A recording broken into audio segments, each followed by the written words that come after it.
I know there's a lot of people out there that have heard of the reptilian conspiracy, the one involving shape-shifting reptilian extraterrestrials that run the government, who are disguised as human via some type of liquid crystal technology.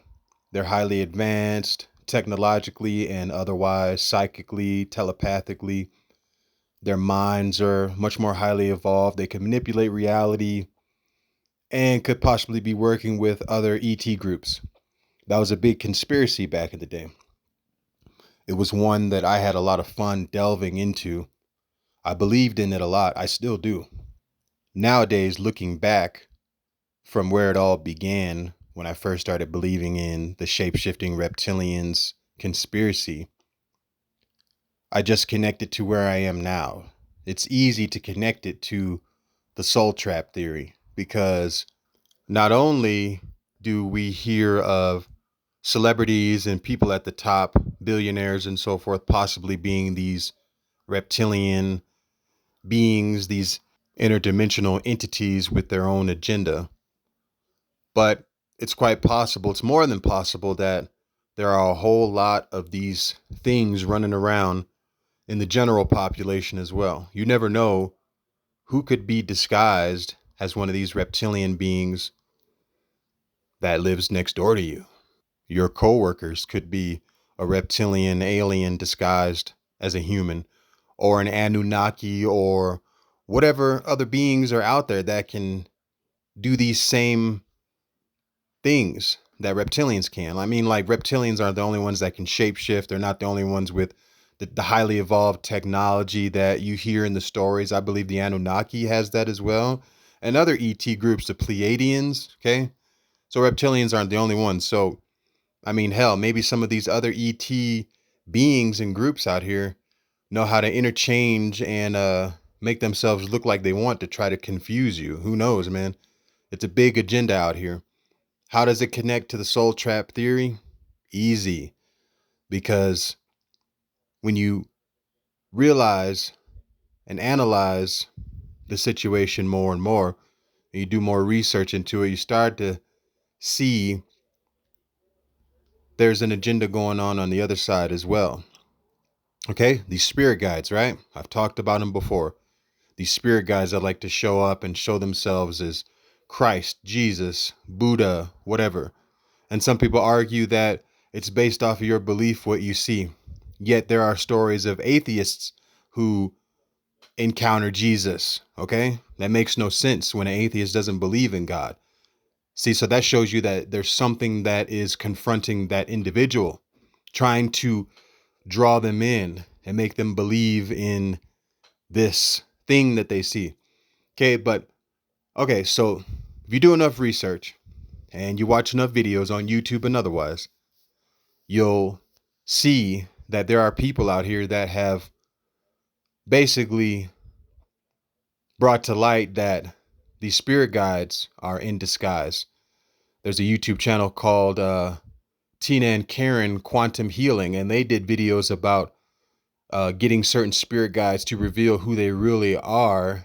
And these spirit guides reveal themselves as interdimensional reptilian beings.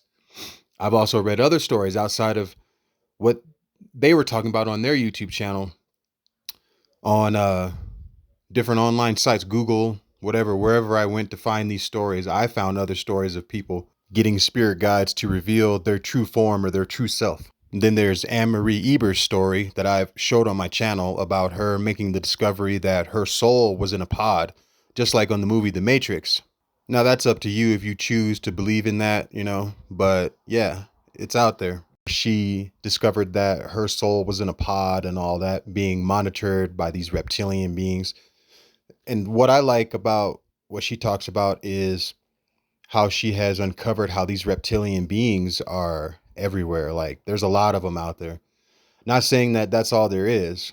Like, there's also the Anunnaki, Pleiadians, Andromedans, Arcturians, and whatever else is out there. And each one of those other groups, there may be good and bad within those groups. Not all of them are good. Not all of them are bad. There may be some good reptilians out there. I don't know. To me, a good reptilian would reveal itself and not try to hide behind a disguise. So far, none of them have revealed themselves and just come out and said, hey, I'm a reptilian, I'm good, I'm not with the bad guys. That would make it more easy to believe there are good reptilians out there. I think the point of having the reptilians in human form or whatever disguise that their technological capabilities allow them to fool those who they want to keep unaware.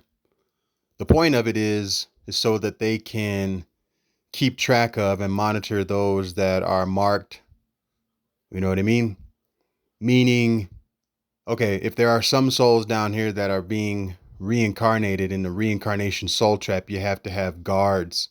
If this is a prison planet, you have to have guards and people who are monitoring the prison, from the watchtower. These guys are kind of like the watchtower, the alien hybrids. Those are the watchtowers.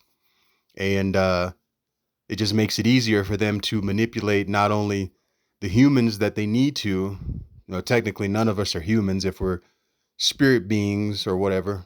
But you get what I'm saying. Ultimately, it just makes it easier for these beings, a part of this massive agenda, interdimensionally and otherwise, to uphold what they have so diligently built.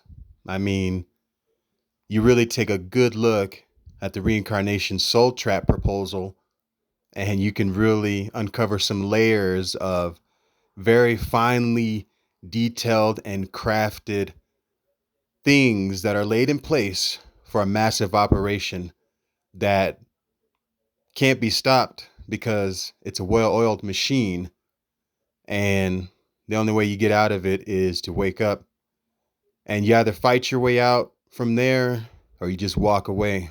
There's probably a few lucky souls that found a crack in the matrix and they were just able to just walk out of it. But majority of us are probably going to end up having to punch us a spirit guide in the mouth. I'm definitely a big advocate for that. There might be some of you out there that listen to what I'm saying in this video and probably will say, well, why would these spirit guides or these beings reveal their true form or reveal their hideous agenda? And, well, I think it goes a little something like this. If you apply enough pressure, if you ask the right questions, or if you just don't let up and you see through the BS, I think the deception that one tries to bring to you, it just doesn't work and they have no choice but to show face. Just how it works down here seems like it's how it works on the other side. Keep on keeping on.